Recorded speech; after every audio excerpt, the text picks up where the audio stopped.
You are listening to the Pencil and Paper Podcast Network. Visit pencilandpaperproductions.podbean.com to find more great podcasts. Welcome to the Palace of Megapixels. This is Super Mega Crash Brothers Turbo!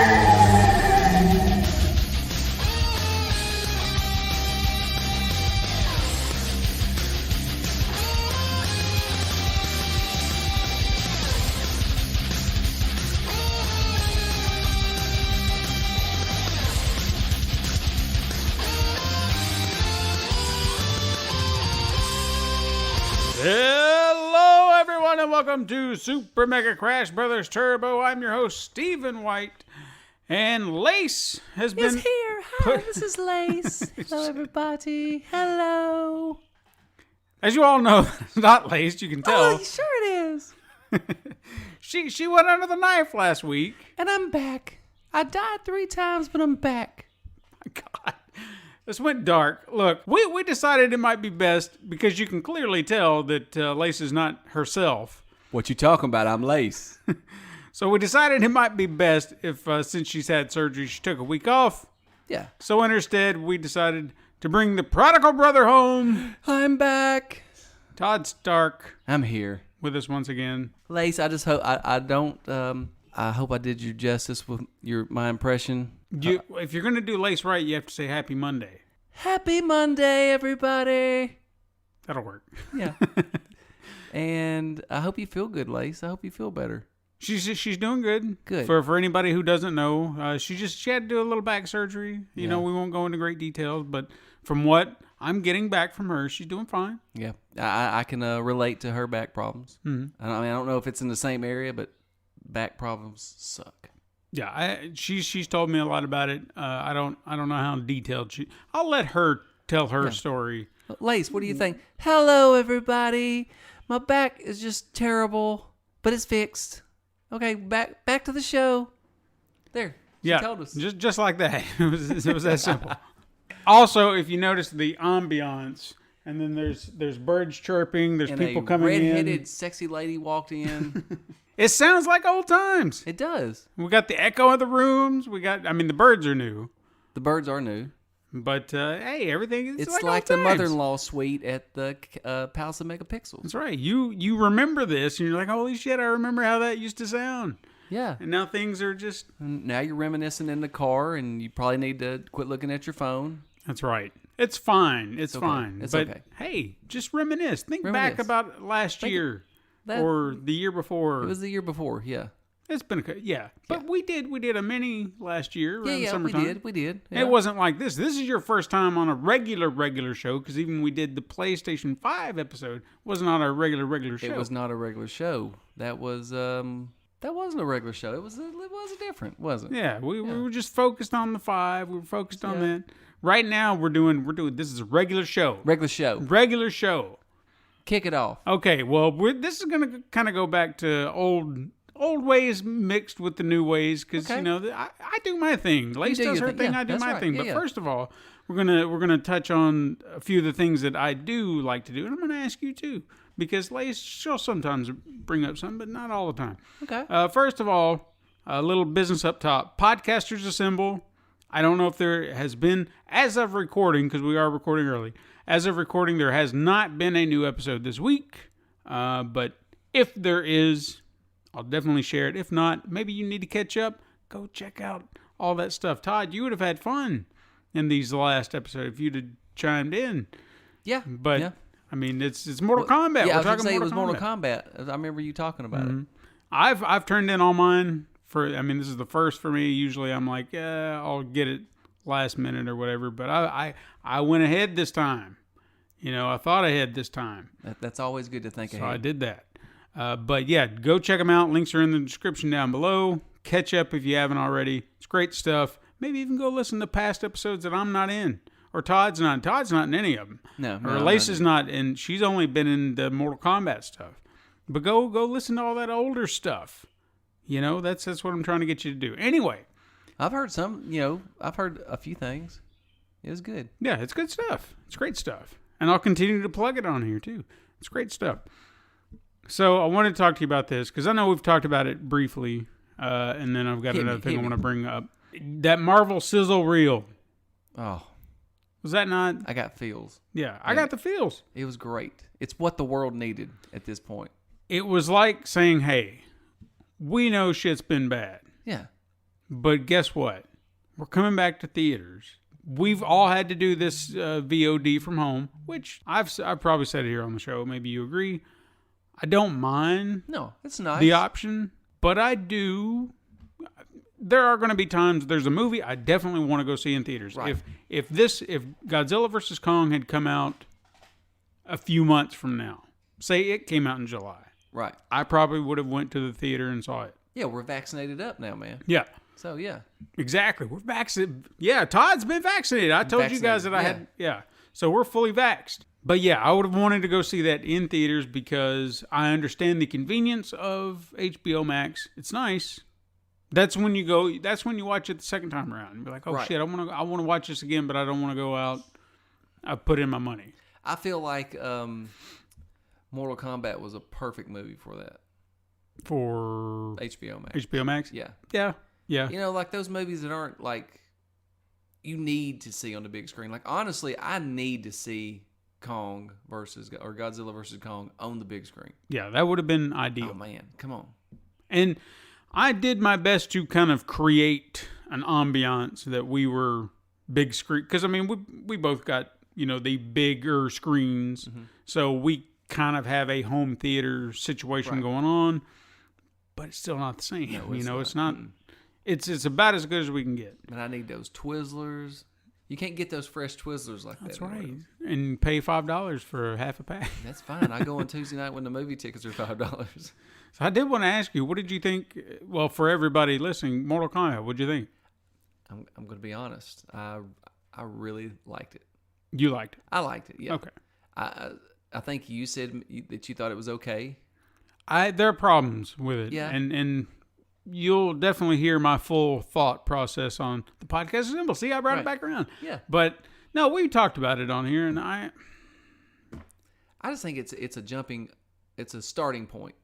It is, but even with starting points, it just felt like it was missing elements that would have really helped it. And again, the Cole character thing. That was, I think we talked about that at work. That was the one gripe I had. I could have done without him. Yeah. If he would have been like, he became Scorpion or something like that, that would have been great. And that would have at least paid off. Right. But it like didn't. Maybe the old Scorpion fought his way back and was able to give his whatever to him, or possess his body. He's supposed to be an vengeful spirit, and their bloodline is the same, something like that.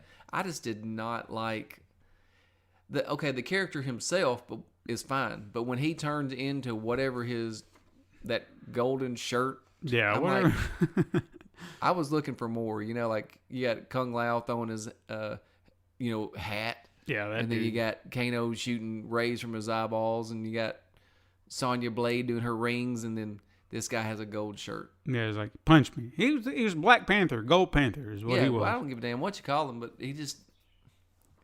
I'd hit the sumbitch in the head and been over with. Yeah, you know right. What I mean? I don't know, yeah, but it's got problems. That's all I'll say. But other than that, though, I really did like it, and it's just... Like I said, it's a starting point, and that's the problem you have with starting points sometimes. I think it was missing the characters, but I feel like those are the ones that are coming for the next one. Of course, but Johnny Cage, we're used to seeing him right off the bat. This time we just get the glimpse of him. But he could have been the Cole character. They said we needed somebody who didn't understand anything. There you go. I agree. Sonya could have been that character, for Christ's sake. But I think that he'd been that character before. But, all right, well, put Sonya in that position. She didn't even have one of the Arcana marks. Right. So she's already on the outset, if you think about it. I did like that about it, though. Yeah. I liked that, you fought somebody, you killed them, and it transferred to you. I really did. I thought that was cool. And that would kind of give a little bit of credibility to the whole fatality idea and things like that. So I'd kind of dig that. I dug the fatalities, especially like when Jax did his hand clap. That was awesome. Kung Lao did that one. Oh yeah, Kung Lao's was the best. And then now I hope he comes back. Yeah, I don't know if they're I'm going kind to of or hoping not. to. I thought that was a bummer that he was kind of killed. I kind of felt like the scene right at the end where you saw Sub-Zero's body disappear was almost like a wink and a nod to him coming back as Noob Saibot. Mm-hmm. But we'll see. Yep. I would hope that's the case. I hope so. I mean, I'll definitely watch the second one. And Yeah. I'll probably want to watch that one at the movies because hopefully it's going to be bigger and better. Go big or go home this time, you know? Mm-hmm. So we got off on a huge fucking tangent. That's okay. But the Marvel sizzle reel, we got a list of all the movies that are coming, a hint toward the Fantastic Four, which when you really think about it, it seems like everything's just so far away.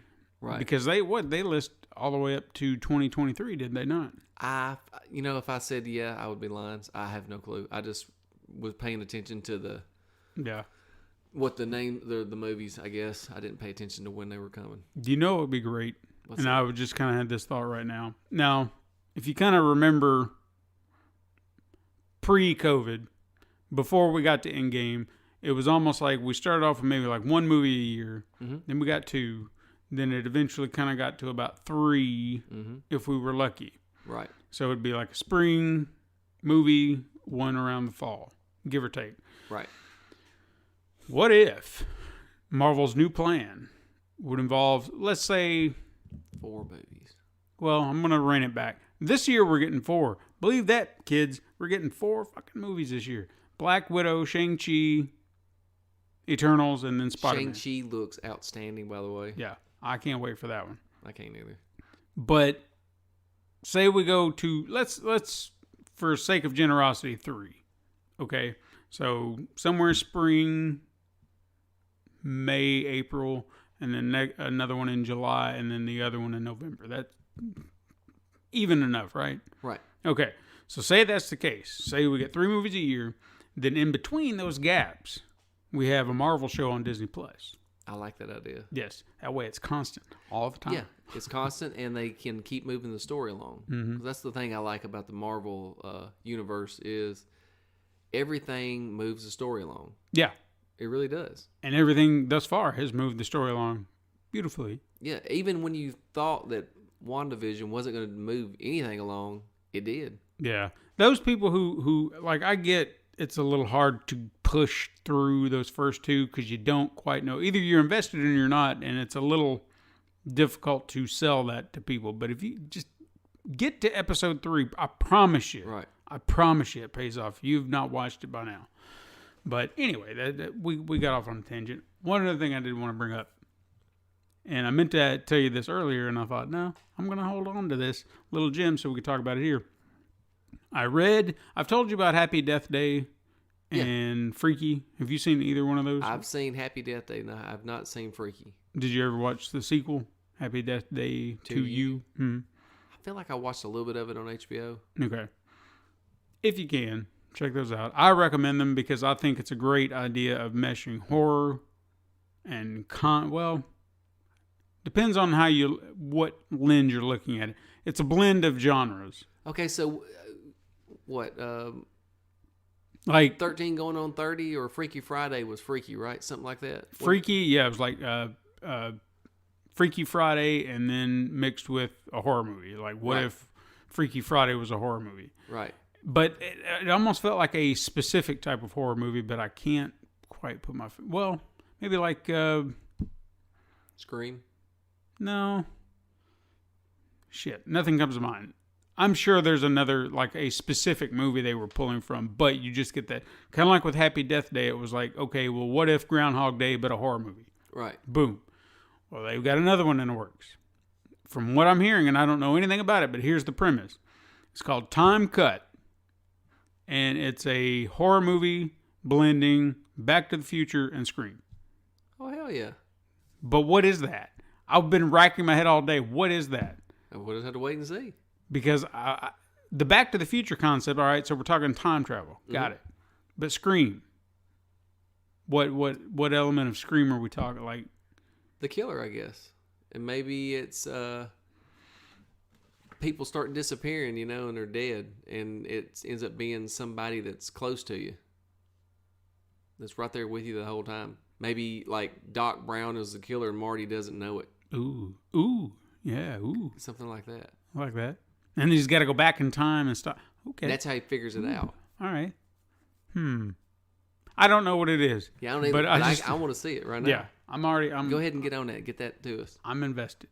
I don't have it. You got it. Just go get it. I don't have You it. know you have it. You have I don't all that have stuff. it. Whatever. What have you been playing? Outside of what you're going to be talking about later. Outside what I've been talking about, I've been playing MLB The Show. And when we get done with the podcast, I'm going to go get Resident Evil Village. Ooh, okay. Which I cannot wait for that.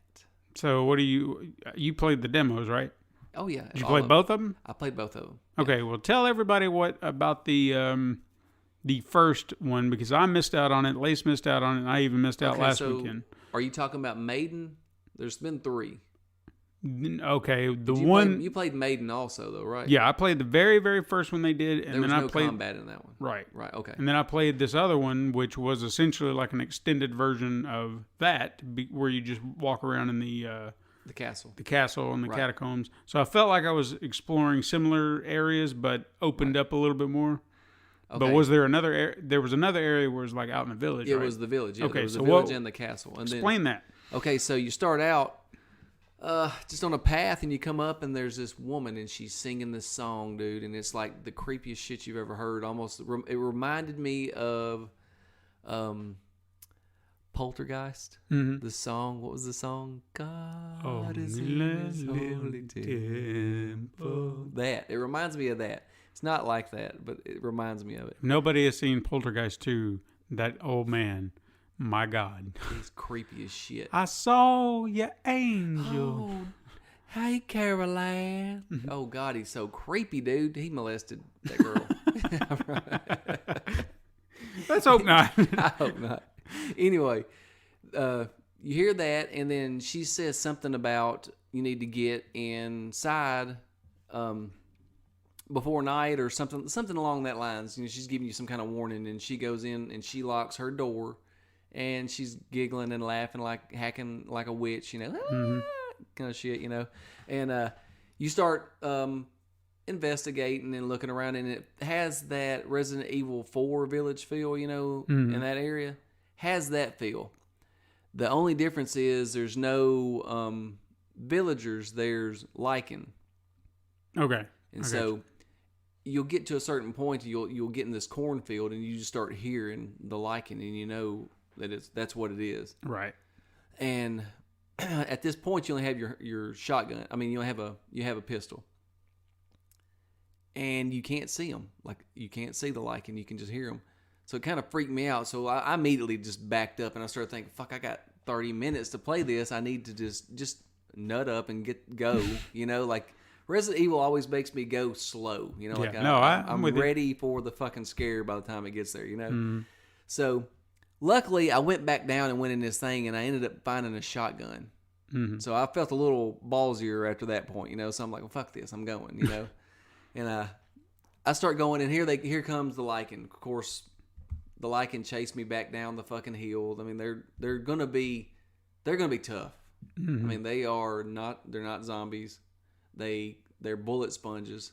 Yeah. It took, you know, like usually. Zombie, you know, you kill it with one shot with a shotgun, you know. Mm-hmm. This one, I think I pumped at least 3 into it. Good God. I shot it with the handgun. I emptied a clip in it, and it still was coming at me. Good Lord. So they're going to be tough. But, you know, I think there's 3 of them in that little area. You have a few things. You run into another villager. They bring you in. Her dad's been hurt. And long story short, she's like, we need to get to this one house. You go up to this gate. You open the gate. You can finally open it this time. You go in, and they let you in the house. And once you're in the house, you start meeting the rest of the villagers. And like, this is what's left of the village. And like, what are you talking about, what's left of the village? They've killed everybody in the village. So imagine the lichens have gotten everybody. And they keep mentioning Mother Miranda. Okay. Have you heard that name in the other one? I think in the castle. Feel like maybe, yeah. They kept saying like Mother Miranda always protected us from this, so we don't understand. So here you are with this girl you've met and her dad who's hurt, and you're meeting these people, and they start praying. And I noticed when they started praying, they were praying the same song that lady was singing. Okay. So it kind of got creepy again. Then all of a sudden, the dad started turning into a lichen, and he killed everybody in the room except the girl. We got out.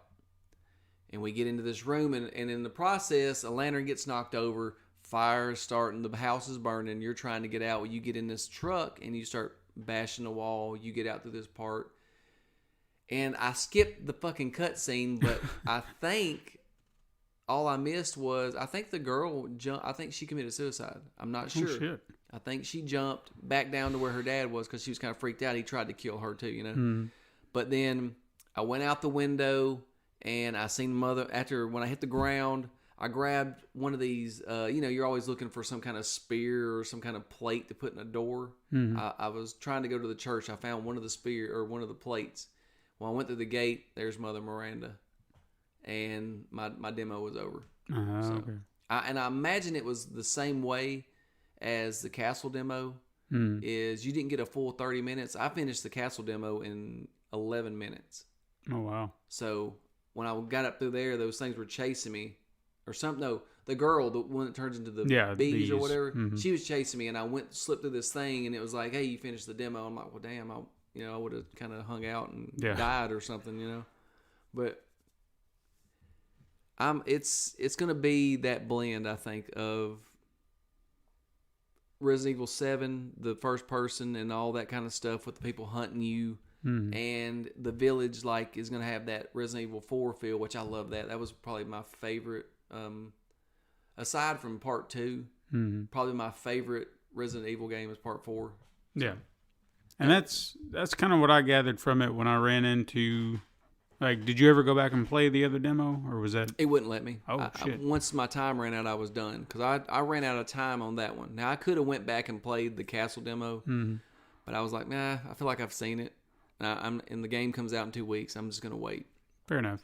Oh, there was a spot where that lady, bug lady or whatever the fuck her name is, I was running away from her, and I ran off in one direction and then got turned around, and then I felt like I was backtracking through another direction, but I was trying to get away from her, and I went into a room, and there was this big man in there. The Duke. Yeah. And he was like, "Hey, can I help you?" And I mean, there was a conversation going on. I was like, "I don't know what's going on." And then he said, "Well, I've got some stuff if you want to buy it." And I was like, "Oh shit, there's a shop. So you can upgrade your guns and everything like that." In a sense, he is the stranger. Right. And that's what made me think of Resident Evil 4. I was like, "Oh, okay, so we're doing this again." Yeah, I like that, dude. I miss the stranger. I always liked rolling up on him. Hey, I got some things to sell for you. Come in here, stranger. And he pulls open his Coming to America jacket. But yeah, that was about the only element to it that I saw that reminded me of that. I never seen that part. That's cool. Yeah, Lace said the same thing too. Yeah, and I knew that, and I think what happened was I found those shotgun shells at some point, and I was like, okay, I need to keep moving forward because I'm going to get the shotgun soon. Yeah, but I was wrong. I should have somehow or another backtracked. Did you notice though from the Maiden video or the Maiden demo, you actually ran through that part? Yeah. But it was different. And I wonder if that's because the Maiden demo probably took place 100 years before the actual game. I kind of felt like that too. We weren't playing the same character. Yeah, no, we weren't. You were playing some kind of maiden, which makes me wonder, is she like the third sister or something? Could be. I don't know. We'll see. I guess there had to be a reason for the Maiden demo. There's always some kind of reason for something in Resident Evil, it feels like. That's true. But yeah, I can't wait. Find out tonight. That's tonight. Okay. And I've been playing Returnal, which we'll talk about later. Yeah. Fair enough. Would you like to know what I've been playing? I was fixing to ask you, what about you, sir? Okay, well, I've been playing Assassin's Creed Valhalla, which I'm enjoying. Thanks to you. Yeah. You let me borrow it. It's a great game. I did try a new weapon because I've been talking to you. Because I had been playing, I think I told you, and I don't know if I've mentioned it here, but I've been kind of obsessed with the big two-handed axe. Right. And I thought I was doing really good with it. But then I found a few others, and I thought, you know what? I'll trade it off, try something new, see if I can get a better feel for something. Did you go with the spear? I went with a flail. I think I found... What is a flail? A flail is kind of like a chain with a spear. How is that? I found one of those and I never got it. I kind of looked at the stats and I was like, all right, well, similarities to a point, because it kind of works this way, it works that way. But then I had a shield, and that's one of the reasons I put it on or tried it out. Right. Because I found like this really beefy shield. Like it covered up half my arm, and I was like, ooh, all right. I like that. I was like, I could really fuck somebody up with that. And then kind of have a weapon to go along with it. Why not? So I tried it out, and I felt like I was moving slower. It said its speed was better, but I think it really comes in to play after you get motion going. Okay, that's what I was going to ask, because I noticed that a lot of things like we talked about, I used the dual axes, which to me was just extremely fast, because you don't, then I wondered about the speed of that, like, because everything kind of felt real. Yeah. And had, like, the physics and the weight was kind of real, so I wondered, like, with the motion, it couldn't just be a swing. It would have to be, you would have to have a starting point. So that does come into play. Yeah, you definitely have to kind of think on it, so when you're kind of planning your attack, you'll swing and then come at it. Well, that's cool. But if you can land a hit, you can keep going, and then that speeds up. So there's a rhythm to it. Yeah, so you're just like, fa, fa, fa, fa, and you can really mess somebody up. Yeah. But you have to get your hit in. So it seems like a more precise weapon that you have to be very particular about, like how you attack, when you attack, and then having your shield ready to go, because people will stop you, and if you don't get that swing in, right, then that kind of becomes... Because I noticed that I was having trouble landing hits at first. I was like, damn it, come on, like I was trying to get that rhythm going. But then once I did, there it went. Right. And then after I did that, I found a sword, like a two-handed, like a big broadsword. Yeah. So I thought I'd try that out for a little bit, and it feels a little bit similar to the two-handed axe, but there's a little bit more... Distance? Yeah, like a little bit more speed to it. Right. So, like, maybe it's not getting as much damage, but I feel like I can move a little bit more with it. A couple more hits with it. Yeah, so I'm keeping an eye on that one as well, because I've actually got... I could probably upgrade it stronger than where I've got the axe. My axe, at this point, is about as strong as I can get it, where I've upgraded it with the nickel, and it's doing all right. I mean, it's pretty powerful, but I think I could probably step the sword up a little bit, because it was strong from the outset. So I think I could probably beef it up a little bit more, but I'm gonna play around with them, see what I can do to make them better. Let me ask you this: playing with the shield, I didn't play with the shield much because all I had was that one you start out with, and plus I'll be honest, I thought the dual axes was badass, so I went with that right away. With the shield, can you hit somebody with the shield? Yeah, it comes into play as almost like you can kind of knock them off balance. Yeah. Okay. And then even now that I say that, I think I remember reading something when I had it for a few minutes, like do this to knock them off balance, and then you can attack. I do remember that now. So it's all part of the song and dance of trying to get your combat going. And it's definitely different as far as the combat goes, and I've been trying to find my balance, trying to get it to go. And then, of course, I've been doing a lot of exploring, and I came across a witch. Yeah, you tell me about the witch. And I told you about this guy. It was like some guy looking for a fight. Yeah. He was a fisherman. He was like, my boy, he wants me to watch me die or whatever, and I'm going to teach him a lesson. I was like, okay, if you want to. And he walks out into the water, and he's like, come on, we'll fight. I was like, all right, screw it, we'll fight. And then his health bar shows up. It says level 160. I was like, nope, I'm out. Yeah. Hey, how are you playing? Are you playing with the ray tracing and everything? Or are you playing with the stable frames, like the performance mode? Performance. Because I was the same way. Yeah. I've tried. I think we talked about this some time ago. I don't know if I spoke about it here, but I remember trying to go back to the 30 frames per second, but with the ray tracing and all the... It's beautiful. Yeah. Until you move. But yeah, when you start to really see what that 60 frames does, oh my God, you'll never want to go back. Dude, like, to me, Miles Morales, Jesus, Insomniac nailed it, dude. I couldn't think of anything but Sucker Punch. Insomniac nailed that version, and it didn't. I don't feel like it lost anything in that. But that blew my mind. Yeah. That was a game changer. I said I'll never go away from 60 frames again, especially since I can have the ray tracing. And all they did was maybe take a few pedestrians out here and there. That's all they really did. Mm-hmm. You don't have to see a lot of pedestrians in Spider-Man. And that's something else I'm starting to wonder too. Is when are we going to start seeing that divide? Next year, I imagine. Well, you know what? Okay, here's my thing. Sony comes out with PS5, and what do they tout? There's going to be only games that you can play on PS5 that won't be on PS4.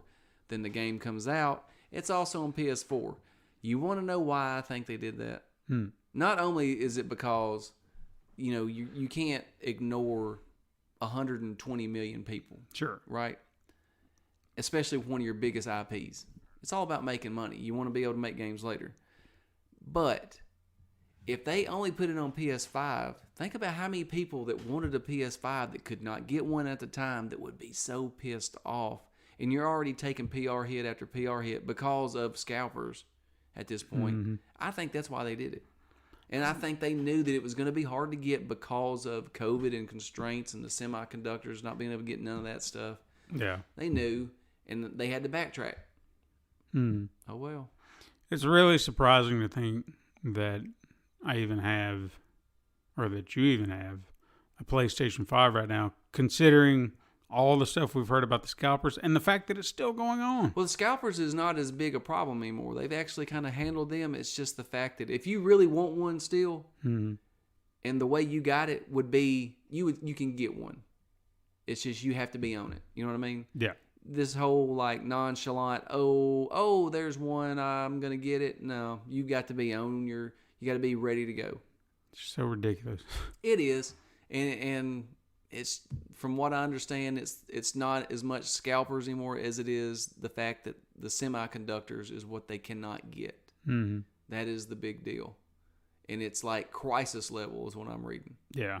It's just bad. I think I did read that too. Yeah. It's just, and that's the big problem. Mm-hmm. And you know what sucks is Sony signed that deal with Microsoft not more than a year before the PS5 came out about, hey, you let us share your cloud or your was it cloud or was it their? I feel like it was the cloud. Yeah. Let us share that. We'll share our semiconductors with you. That's right. And then now I bet they're like, damn it, son of a bitch. Yeah. Wish we had those back. Mm-hmm. But whatever. I got mine. Yeah. I mean, sometimes I feel like I got lucky. I did. I got mine on launch day. Yeah.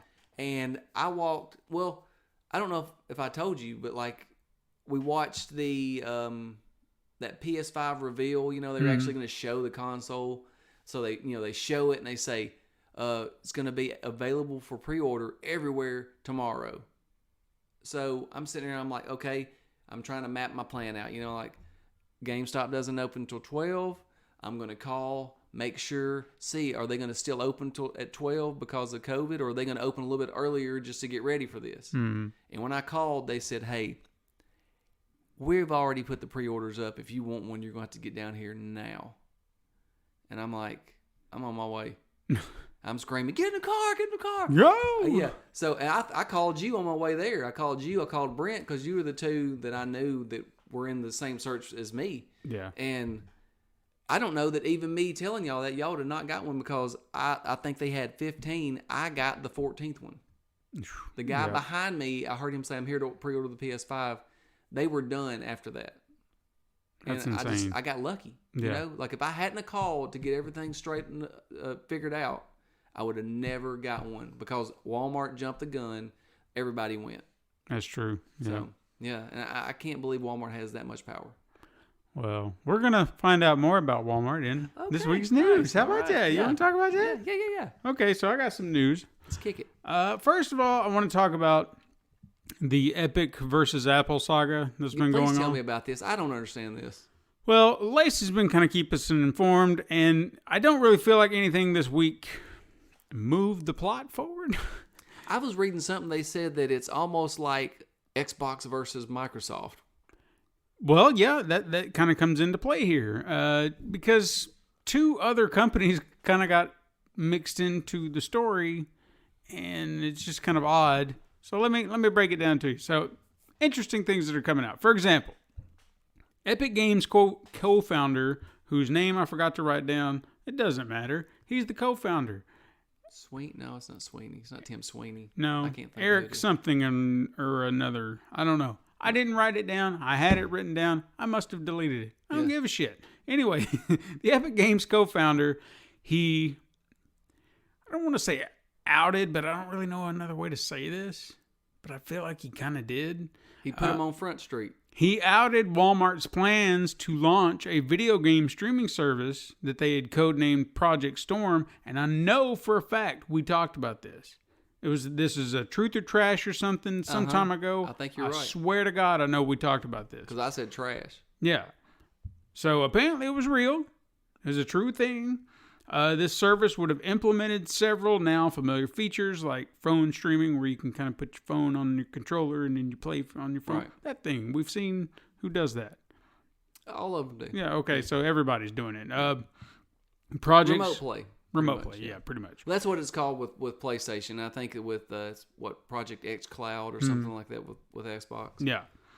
Project Storm would have also utilized Liquid Sky, which Walmart purchased back in 2018, which is kind of like a cloud-based So kind of like the something. Was it Gaikai that Sony bought? Yeah. To do PlayStation Now. It would have also been supported or meant to be supported on numerous game PC launchers like Epic, creating what they described as an open ecosystem with the ability to stream from the cloud or download and play games locally. Mm-hmm. So, big question is, why didn't this launch? So, clearly this was a thing that was being worked on. There was apparently a planned beta for July of 2019, but there was no reasons really given as to why. Stadia crumbling. And he's like, I'm doing that. Good point. Well, yeah, when did that launch? That launched, I feel like it was before October of last year. Because I was curious, because for July 2019, I was trying to do the math or the timeline, like when Stadia was announced, when they were planning on doing it, because I remember Stadia had to have been 2019 when they announced it. I think you're right. And then they launched in 2020. Mm-hmm. And it just, yeah. I mean, like they put all this money into these studios, and now they're defunct. You know, Jade Raymond, they went and scalped her from Ubisoft, if I'm not mistaken, and now she's being pampered by Sony with Haven. Yeah, as is their right. Yeah. Another thing that was kind of brought up, I guess someone reached out, they got an answer. They cite the coronavirus pandemic as being the reason that the service has been delayed, even though they announced nothing. I think that's a death sentence right now. I feel like that's bullshit. Yeah. Something tells me they're using that as a front, which, know what? That's fine, whatever. But you were working on it, you didn't say anything, but that's your excuse. I'm not buying it. So it's a good one, though, to use right now, I guess. Right, yeah. Another thing, like as all that was going on, we also learned from Xbox VP Lori Wright that Microsoft does not earn profit on Xbox console sales. Never have. Well, that's confirming what we've all said many times before. We've said this console sell at a loss. For them. Now, when pushed to explain how the company generates revenue, Wright mentioned additional services, subscription services like Xbox Live and Game Pass. That's how they generate revenue, or at least that's what they say. But revenue, not profit. Fair enough. So, this is supposed to be the Epic versus Apple story of the week. Mm-hmm. Why the hell are we talking about Microsoft and Walmart? I don't know. Okay, well, I don't really know why the Walmart thing was kind of brought up. Something tells me, from what I kind of gathered, maybe someone else covered it better than what I found, but I'm assuming it was because Walmart approached Epic to put their to support their streaming service. They maybe get Fortnite on there. Right. And then I don't know why this is important to the case to bring this up. Like, I don't know what this covers specifically. What is Epic? So Epic sued Apple, or Yes, did Apple sue Epic? Epic sued Apple because Apple took Fortnite off their platform. Like, all of Epic games, if anything that was on Apple stores, they took it off. Why? Because of profit generation. If I'm not mistaken, and people, I mean, this goes back some time, I think Epic was trying to undercut the Apple Store for in-game purchases. Mm-hmm. And Epic was like, no, we're not going to. Well, Epic was trying to undercut Apple. Apple said, no, that's not going to happen because we're going to get a cut of this profit too. And Epic had found some little loophole. Well, then Right. Apple Apple was like, no, we're going to shut you down until you fix this and we get our cut. And Epic was like, no, fuck you. Right. So Apple was like, okay, well, fuck you. And then they took the shit off the store. Right. So Epic's like, no, that's not fair. And then now they're trying to sue for damages. I'm trying to remember this as best I can, That but it had sounds- something to do with that, like a power play. Okay, so was Apple getting any kind of profit? Yeah, from it was them? like a little, like there would be that certain percentage that you would get So- selling your wares on their storefront. Right. So they were getting their normal amount of money, but they seen, wait a minute, they're making way more money than we are. Epic did this. They were trying to undercut what Apple was going to get. So they were like, Oh, they were trying to keep them from getting any money at all? right. No, that's fucked up. Yeah. So they were trying to find a way to circumvent Apple getting any money and then they get all the profit. Yeah, that's fucked up. You can't do that. And they tried it with other people too. There was a lot more detail. Like, Just hand them a check and they'll shut up. You know what I mean? you think that would be that simple, but it's not. I know that some of the other platforms are like, And there's probably something we don't even know. yeah. This is a very Cliff's Notes version, so if I forgot anything, people, I'm trying to do it for Todd. I'm trying to Yeah, remember This is my lesson. every little detail, but it essentially came down to money. Right. And someone didn't want to pay this for that or whatever. Anyway, so why they brought Walmart streaming service into it, I don't know. Xbox, on the other hand, this kind of makes sense. They used them as an example, and I'm sure they could have used anybody else, but I guess they were the easy target. Right. Used to show an example that industry giants and console manufacturers live on the necessity of a 30% revenue share. But companies like Apple, who don't sell it at a loss, don't have to concern themselves with this practice. So that's what they're saying. It's like, see, these guys, they're making consoles and making games, and they have to have this. Apple doesn't need this, so give to us. Because they're selling their phones for what they cost, pretty much, right? Yeah. And yeah, they do sell it. They don't sell for a loss. No.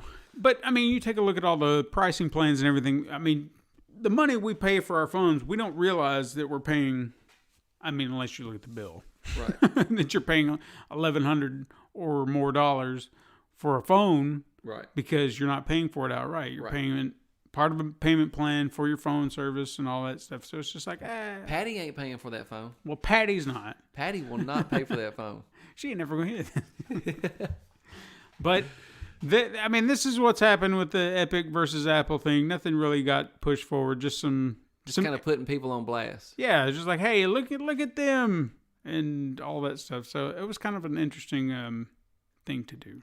Yeah. You know, we're not going to move the case forward, but we're going to out some people. Yeah. Uh, Going back to the fact that Microsoft has sold at a loss or not made any money, that's the only company I know that could do that Yeah. for this long.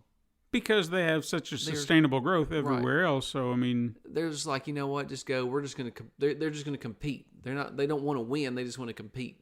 Which, that's what I keep trying to tell everybody is like that Game Pass. They're not making money off Game Pass. They're making revenue. yeah, Which revenue is how you operate, and profit is what you made. And there's no way in hell they're making money off that. And they're not. I don't think they ever will. probably not. It's just to me like it's like I don't know if Netflix has probably just now started making money. That's true. I mean, like you figured, like they probably got upwards of 100 million subscribers. Mm-hmm. They are probably just now starting to make money. It's ridiculous to think about how much money they spend on. Which, look, there's good programming on there, but Yeah. you wonder how it's viable. Like, how can you get away with that? No ads. You get no ad revenue. Right. You're based solely on your subscriptions.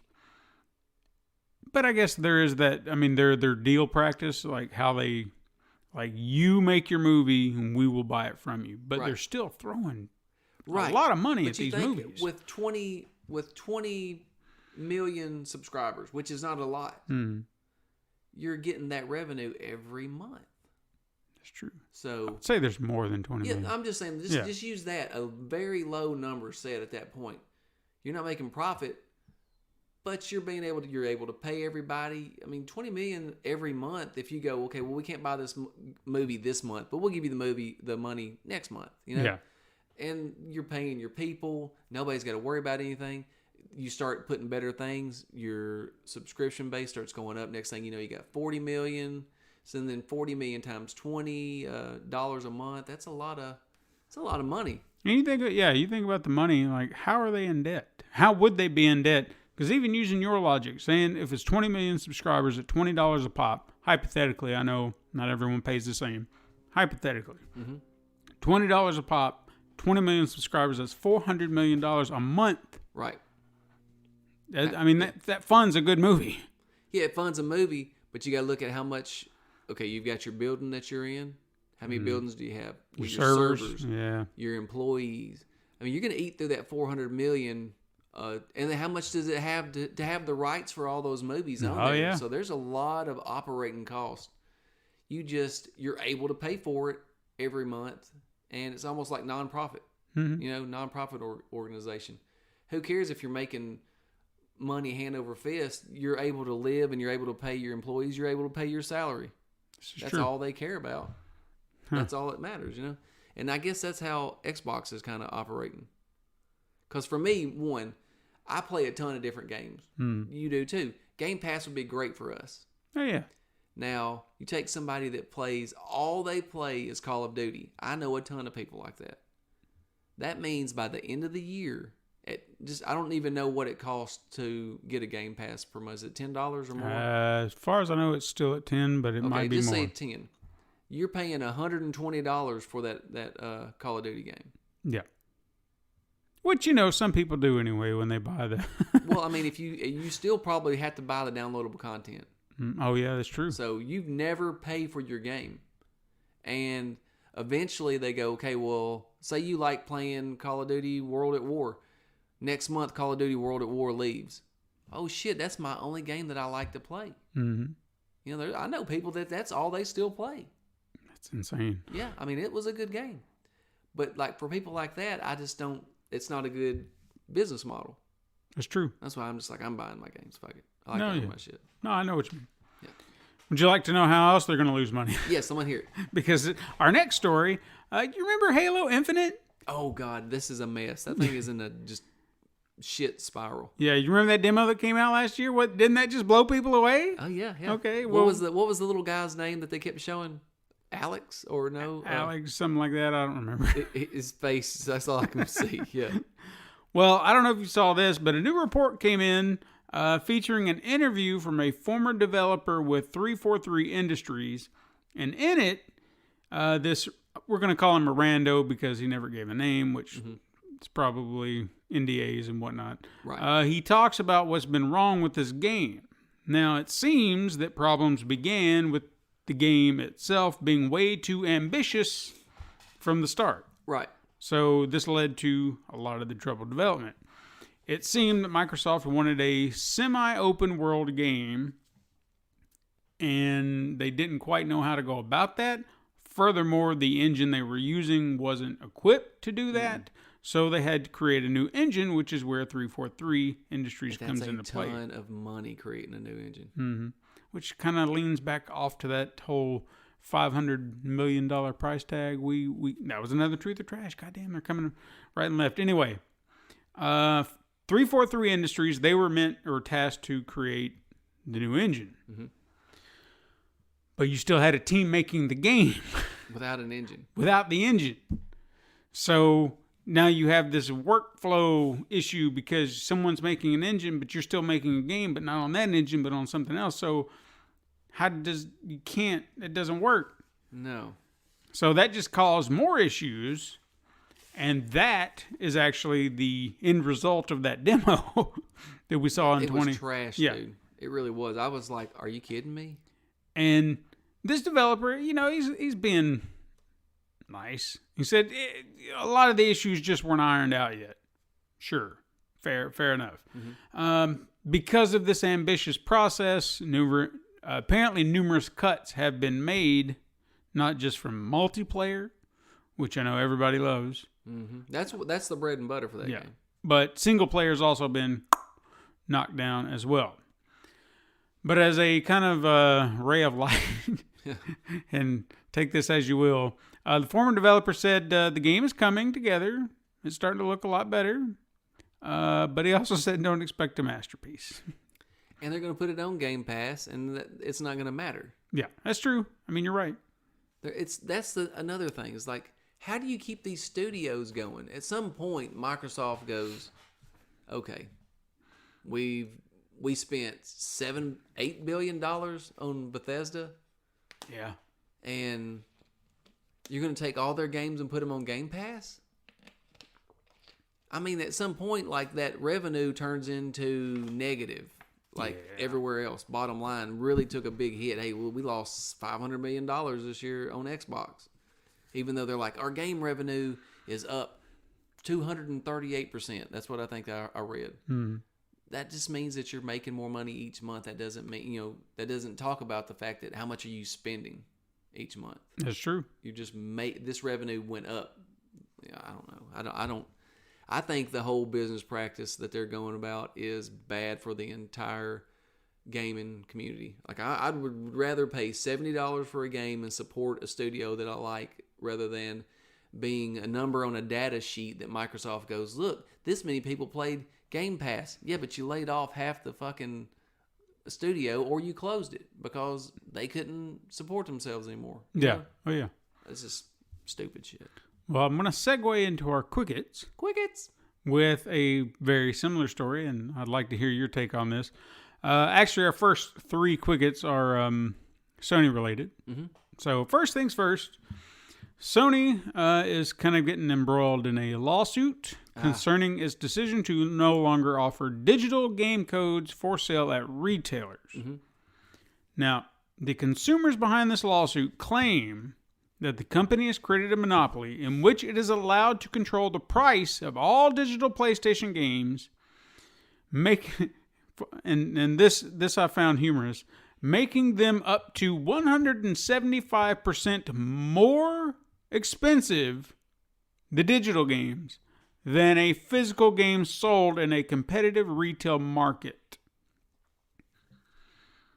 I'm almost positive they do sales on the regular. All the time. And I can find so many games. Me too. For cheap.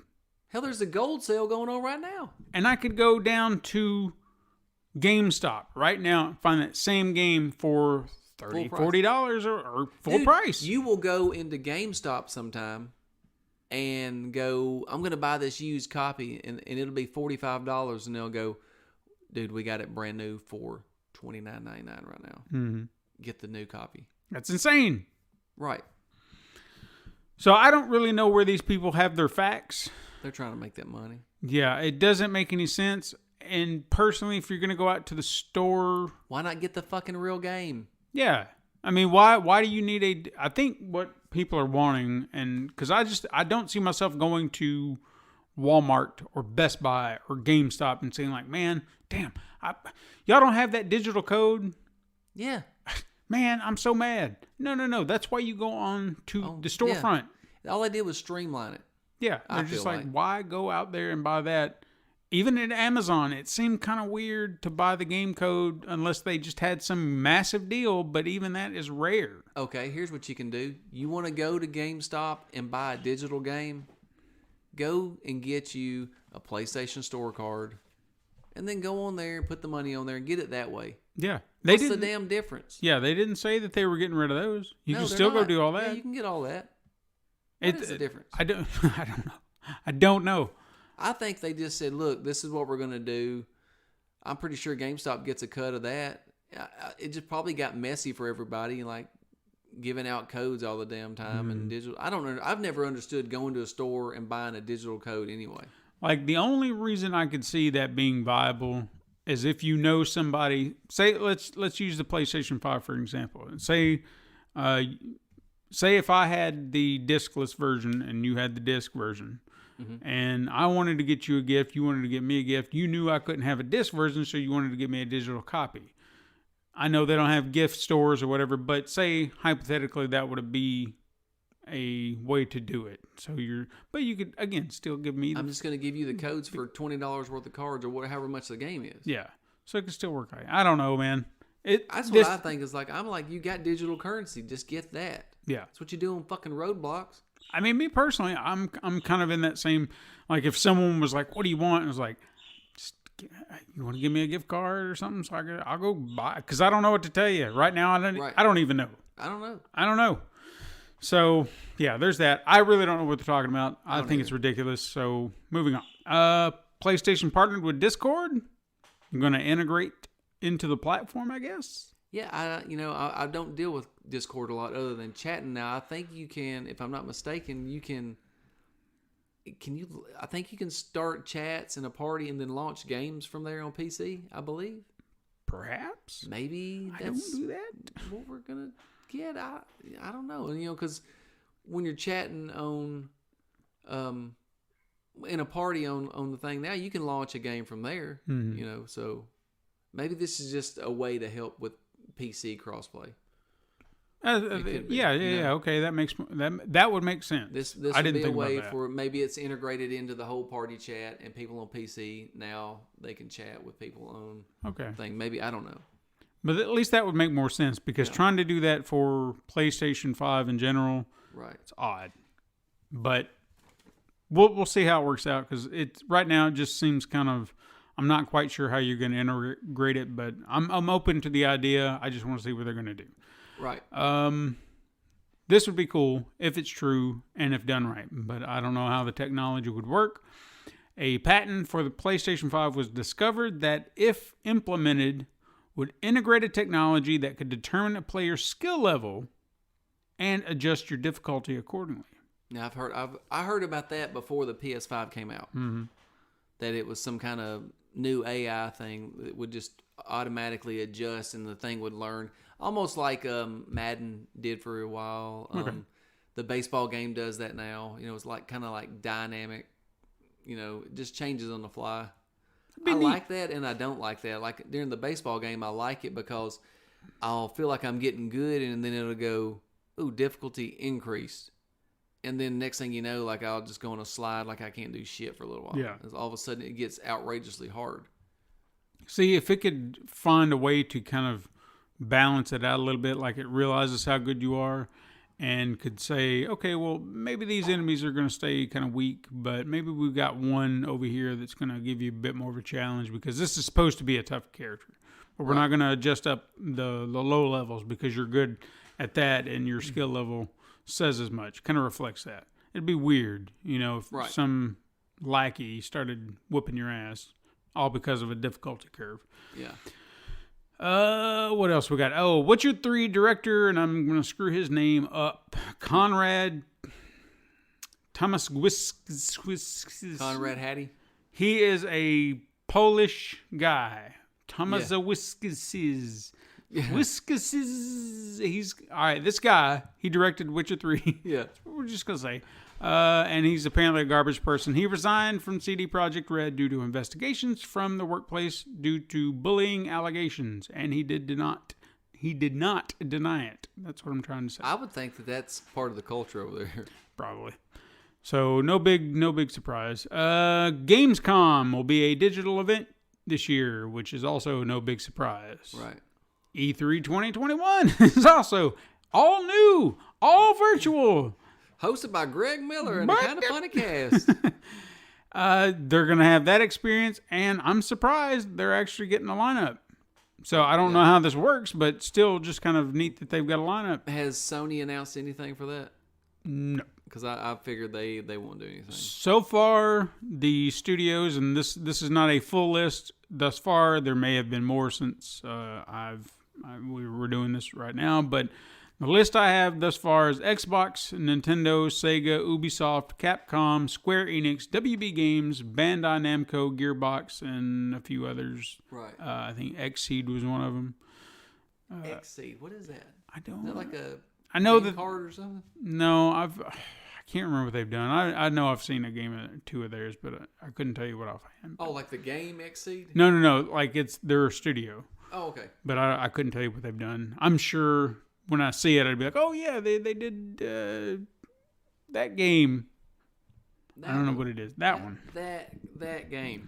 So hey, I guess E3 is kind of shaping up to be something. I miss going to the movie theater, and that was fun. That was fun. I like that because it's kind of like the movie experience. You're experiencing these new game announcements with a group. And they're all like-minded, everybody's there for that reason. Yeah. It's just, we want to be excited. It's fun, And it's good when we don't have leaks all the time and we're just like, oh, yeah, no, knew this was coming. And, oh, there's something else I knew it was coming. Yep. Just sucks the life out of the room. Anyway. It does, man. I hate that. Sega announced Lost Judgment, which is a sequel to their spin-off Yakuza title, Judgment. Mm-hmm. Did you ever play that? No, I didn't. I didn't either. That's like a dragon that I'm thinking of. I've been hearing good things about it. Like they changed the whole fighting style to like a turn-based. Could be. I know this one was supposed to be kind of like Yakuza meets Phoenix Wright Ace Attorney. Mm-hmm. Again, I never played it. I think Lace played it, but I'm not gonna swear to it. I played the demo of like Yakuza 0, stuff like that, and it's just like what was that one game, Sleeping Dogs? Yeah, kind of feels like those kind of games, like, but but not quite. Not quite. I didn't like the controls as much. To me, the controls weren't as tight. Yeah, they're kind of loose a little bit. Some of the combat. I mean, I feel like I've tried to get into it. I know there was one. I don't remember. It might have been Zero. Zero, yeah. One of the ones that came out on the PlayStation Plus. Right. I think it was Zero. And I tried playing it. And I did get into it for a minute, but then I just kind of... There's like a lot of stuff to do. Yeah, it just wasn't keeping me engaged to the point where I wanted to keep coming back to it. And there's like dating sims in the game. Like you can go and get on like online dating and all that kind of stuff. It's crazy, yeah. A 4K re-release of Baldur's Gate. Oh my God. Dark Alliance. Are you excited? No, I don't care. Okay, I don't. It's released. It's out now on all platforms if you care. Tony Hawk Pro Skater 1 and 2 will release on the Nintendo Switch on June 25th if you were looking forward to that one. It's out everywhere else. I kind of want to play that on PS5. I really do. I remember that game growing up, and I really had fond memories. That was the last probably skating games I played. Yeah. Besides like Ollie Ollie. See, I liked... There were a few... I think it was on the GameCube, maybe even...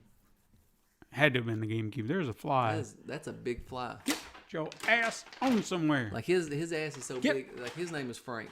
Frank, get the hell out of here. Somewhere, man. Just buzzing everywhere. Y'all gonna be listening to this. You're gonna be wondering what's going on here. Shit, dude. He thinks he's gonna get out the window. Anyway. Oh yeah, you got him good. Knock Frank's ass out. But I know this isn't quite a skating game, but there would always be that oddball game that would catch your interest. Mm-hmm. And I think mine was like SSX. Was it snowboarding? Tricky? Yeah, Tricky. Yeah. And, I had no interest in snowboarding or anything like that. But then I tried this game and I was like, you know what? This is really, really fun. And I had a lot of fun with it. And it would just be that oddball thing that you'd be like, you like this game, you like this series, you like this series. And then you like snowboarding? So this could kind of be in that same vein. It's like, you like all this other stuff, but then you've got this skateboarding game, and you're just like, but it's a good game, and you recognize that. Uh-huh. So, I don't know. Tricky was a great game. Yeah, Tricky was fun. It's phenomenal. Tricky. Yeah. I played a snowboarding game. Do you remember this game called Sled Storm? No. Dude, that game was outstanding. Was it? It was so much fun. I never played a sledding game or snowmobile game. Yeah. Snowmobile. Okay, well that's different. Yeah, I've never played a game where I had that much fun. Huh. I've never heard of it. I'll have to look it up. Yeah. Hey, while we're talking about one of our champions, Evergate will be released on the PlayStation 5 June 4th. I actually sent him a message the other day. Son of a bitch. And I was like, thank God. I've been waiting for this since I seen this game at PAX. Yeah. And it's coming, and I'm getting it. Woohoo! I'll probably rebuy it here because I've got it on my PC and I've just never touched it. I don't want to say that I've never touched it. I did play at least the first world that you go to. Like I played it from beginning to end, and that was like a year ago. And I don't think about playing on my PC. Right, it's hard. That's why I've never bought anything on my PC. It's nothing against their game. Keep that in mind, people. It's nothing. I'm not a PC person. I'm hoping, and I really think, because I really like those guys, just from talking to them.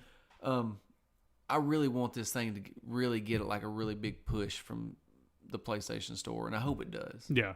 I mean, it's just, come on. These guys did a really good job. They put their heart and soul in this game, dude. You can tell. Yeah, and shit, we saw it from like its infancy, if you think about it. Yeah. Because, I mean, they were sitting off in a corner in the middle of PAX. No one gave a shit. A folding table and a PC, 2 PCs, and Beth played it the whole time, and I just watched. I wanted to play it so bad, but I was like, no, I'll just, you know what? That's gonna come to PlayStation. I'll just wait. I'll wait.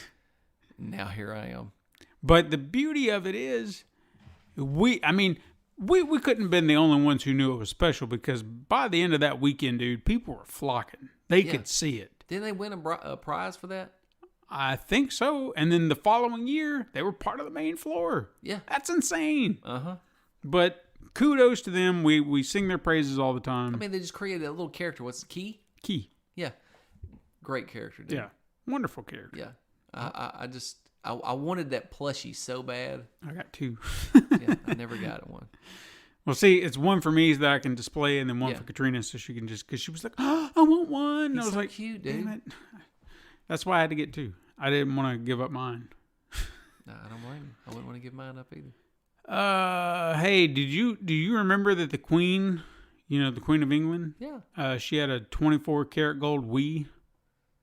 No. Well, she did. Somebody steal it. No. I guess they gave it away, and now it's up for sale on eBay. They gave it to Prince Henry. He's like, hey, I got to make ends meet. I got to make ends. Well, how much do you think they're selling it for? $1 million. Come down a little bit. $500,000. Close. $499,099. Come down a little bit more. $399,000. A little bit more. $299,000. $300,000. There you go. Yeah, with tax, that was good. With tax, sure. That's a lot of money. It's insane. I'm not buying a Wii for $300. No. I don't give a damn if it's gold plated and every damn thing. You would be buying it strictly for the gold. Yeah. Or actually, I mean, it is cool that it belonged to the Queen, but that is come true. on, this old bitch didn't play that. Well, she claims she did. Bowling. She claims she ain't racist either, but we know that's a lie now.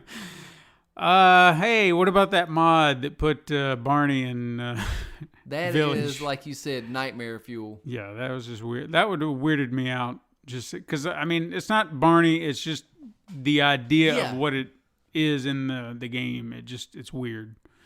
So unsettling. Like, those things in the basement of that place were creepy as hell anyway. Mm. And you could always, like, when I got down there and you could hear them. Oh, my God. It's like, I know you're around here. Yeah, they're here. So I'm just, wait. Yeah. So I didn't What would Tracy Morgan say? Man, what are those things? Are they zombies? They ain't zombies. They ain't zombies, but I ain't waiting around for these motherfuckers, man. I'm running the fuck up out of here. Give me a beans and franks. I'm gonna get me some beans and franks, man. I ain't waiting around for this shit. I'm hungry. Stupid ass mansion. Anyway. Hey, NBC is partnering with Twitch to air live coverage of the 2021 Tokyo Olympics because Twitch, games, Amazon, money. I sold all my Amazon stock. Did you? I did. I bought Carnival Cruise stock Good. at $20, and it was at $60. I'm hoping to double my money. Wow. Diversify. Is that no? That's I see where it is. Now I'm getting back on track. Detective Pikachu star Justice Smith stated in an interview that he's not sure a sequel is going to happen, which is kind of bizarre because I thought that was kind of a hit. I really like that movie, and I hate Pokemon. Yeah, it's a good movie for what it is. It is a great movie. That was like a great example of taking a property and finding a way to make it work for everybody. Okay, but like Pikachu wouldn't talk though, would he? What, like in Detective Pikachu, he actually did. Yeah, I know, but I'm just saying, like, after he gave his, it was because the soul went into him, right? So yeah. At the end, wasn't everything kind of fixed? That's true, but they could find some way to. I feel like they need to do a Pokemon adventure of some sort. Like you could play around in this world. So whether or not it's a sequel to this, you could do something else. Yeah, you could, man. Because I kind of liked the Justice anyway. Smith, yeah. I liked him. He was a likable guy, and you could still have Ryan Reynolds. Yeah, he could still be there, and you could just the Pokemon were funny as shit. Mm-hmm. So I don't know. I think it would be fun, but in a related story, I think I know why. It seems that Nintendo president Shuntaro Furukawa. Shuntaro. That sounds like Shuntaro. Fatality. Shuntaro Furukawa. He expressed the company's interest in exploring the possibilities of other animated adaptations based on their franchises, like the upcoming Super Mario film from Illumination. So maybe they don't want to do anymore. They're still doing that, huh? Yes. What's it going to be about? Do you know? I don't know. Are they gonna? They're not gonna do the whole. Just, did you like the movie, Mario Brothers movie? I defend it to a point mainly because I feel like it's one of those films that there was a good movie in there somewhere, and by the time it got ran through, it got torn apart and edited and cut and ruined to the point of obliteration. In fact, I'm going to go off on a tangent. Do it.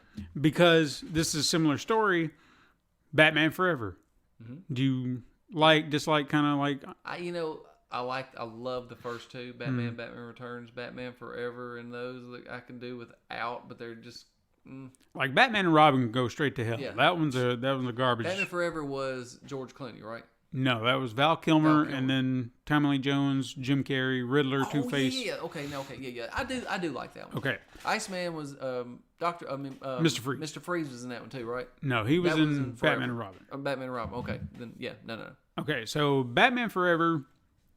It's another one of those that I remember loving it when it first came out. Of course, I was younger then. Mm-hmm. I was a teenager, and I was like, "Oh yeah, Batman," because we didn't have superhero movies like we do today. Right. I've rewatched it recently. I'm like, something off about it. Can't quite put my finger on it, but it doesn't quite hold the same place for me. But it's not a bad movie. But I know that there's a good movie in there, or a better movie in there, should I say?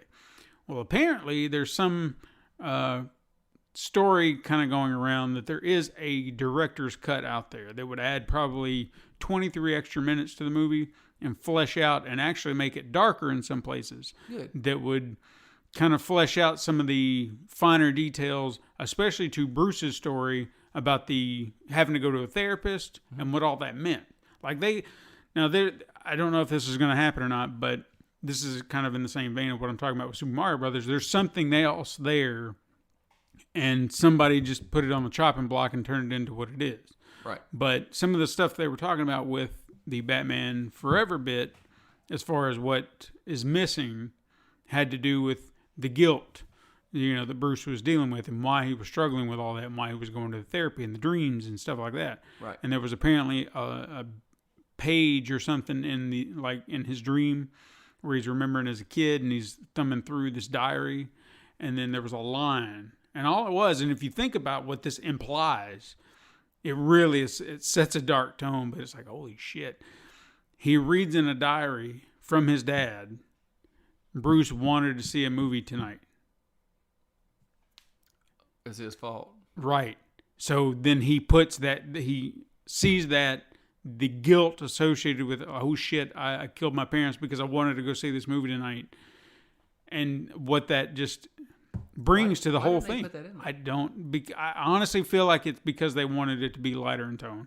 They didn't want, because if you take a look at Batman Forever, or Batman Returns, and I know Batman Returns kind of got flack from parents groups because it got weird, but still, right. It was dark and it was Tim Burton and he was doing his own thing. Mm-hmm. And then when you get to Batman Forever, did Tim Burton do that one too?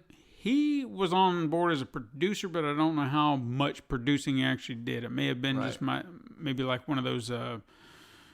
Well, you were kind of involved, so we'll give you a little credit. And then, what do you think about this? Yeah, I like that. Okay, we'll do it. Or maybe he jumped. I don't know. He had a credit on there, but he didn't. He wasn't all that much involved. And I know Michael Keaton was slated to return, and he may have wanted to return if it had been this darker, or more grounded version, right? Yeah. But then Warner Brothers wanted to go in a lighter direction. They got somebody on board, and then that's where it wound up to this. And then, of course, you see what Batman and Robin is, and then you realize that's trash. There was one of those movies I walked out of the theater going, shit. Yeah. Like me and the guy I went with, it was like a silent drive home. Like, there was nothing to talk about. It was just like, that was terrible. Because, I mean, when you watch a great movie, you're usually driving home going, oh man, this is so great. Oh God, this is so great. And then you go watch Batman and Robin. Yeah, we're like, you just shut the fuck up all the way home. But again, going back to the Super Mario Brothers thing, I feel like there would have been a good movie in there. I've heard stories about a different script. Could have been a better movie. I don't know if it would have been like super fantastic, but maybe better. Right. But that's not what happened because too many hands in the pie, pretty much is what they say. But if they want to go all animated, it probably might work to their advantage. I would still like to see Zelda or Metroid in live action. God, yeah. Because something tells me if you got the right people, and I think that's where they're coming from. Like, they're worried you're going to have the wrong people getting their hands on this property and then botching it like it's happened before. This is why they haven't done shit like this, because of Super Mario Brothers. Well, I mean, isn't there a way they could protect it and see, like you don't... They need to have final say in it. Now, from what I'm hearing about Super Mario Brothers, Miyamoto... It's animated. Yeah, right? This will be fully animated, so they know the characters are going to be spot on. Mm-hmm. Miyamoto is said to be heavily involved in the making of it, like, I guess, a creative consultant. Right. So they're wanting to make sure this is right and this is right. They go to Miyamoto and he's like, yep, nope, this won't happen. You can't do this. You don't want to do that. So for me, that makes me think that the movie's not going to be just a bunch of whatever pop culture song we could throw in there, whatever farts, we got to do farts. Whatever stupid shit that they do in these movies. You're going to say, you eat a goddamn cactus. Oh my God, a goddamn cactus. Like, he's going to keep it true to the characters, which I like. Like, I was even thinking about this the other day. I'm going off on another tangent. People, we'll get back to the show in a minute. Have you watched The Mitchells versus the Machines? No, we talked about it. Okay. Watch that movie. Because it's from the same people that did Spider-Man Into the Spider-Verse. Mm-hmm. So you already got a good pedigree there. I was not sure. Like, when I saw it advertised, I think last year, I don't even think it was called that when I first saw a trailer for it. I was like, okay, this could be kind of good. But this is the type of animated family film that I long to watch with my kid. Right. Because I don't want to watch something that makes me feel like they're talking down to them, because I sure as fuck feel talked down to, because everything they're doing is just like, hey, look at us, blah, blah, blah, blah, blah. Oh, here's a Twitch reference. Oh, here's a YouTube reference. Woo, woo, woo. And I'm like, I don't know what's going on. I feel stupid right now. Right. And it was just like, I don't get these jokes, but yet my daughter's sitting there just like lapping it up. And I was like, I really don't know what's going on here, and I've lost all interest. Yeah. Like the Trolls movies. I know people love them. Uh-huh. The Smurfs movies. People probably love them. I don't get it. It's not my cup of tea. I wish they would just do an all animated Smurfs. Smurfs were Which just they did. such But a big I still part of didn't, my life, you know. I still didn't. It was the way they approached it. And that They've done one modern human. where it was they wasn't in like real world. No, it was fully animated. What was it about? They found more Smurfs, but they were not their Smurfs. They were like a bunch of female purple Smurfs or some shit. Gargamel made them. I don't know. Who gives a fuck? This shows you how much I paid attention. I paid attention to Mitchells versus the Machines because I felt the dad. I'm sitting there watching the dad. I was like, that's me. Yeah. That's me. I know that guy. And Danny I didn't. McBride is in this, right? Yeah. He's the dad. And I didn't feel like his character was dense or dumb or just like they're saying, look at stupid dad. No, that's me. Because when he's sitting there saying, put your phones away, I'm like, that's how I am with my daughter. I'm like, will you just stop with the tablet, please? For a minute, please. Because that's all you do. Every time I look at you, you got it planted in your face. And it's just, I don't know why it drives me nuts, but it's just like, you know what? Maybe I want to see you every once in a while. Right. Maybe I'd like to talk to you. And I just feel unimportant compared to that. But you know what? I'm getting off on a huge fucking tangent. No, that's okay. Nintendo wants to do animation. Good. Great for them. Finally, last little quickie. You may have heard. It wasn't that quick though. It wasn't that quick, but this is the last little quickie, and I just wanted to talk about it because why not? Bill Maher has pissed off yet another subset of pop culture. Who did he do this time?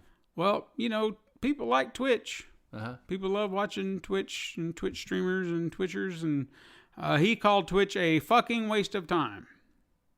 So, you know, they're pissed. Yeah. Because he runs his mouth.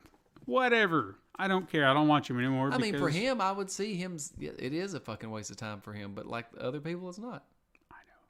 I mean, it was all part of and this is kind of the pushback, where it's like, well, he was doing a monologue about how old people don't understand technology, and yeah, but you also still said Twitch is a waste of time.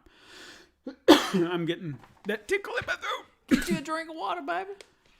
I personally, I don't find value in watching Twitch streamers. Like, I know some people enjoy it, and I don't want to take that away from them. It's no different than watching a movie or your favorite TV show. Right.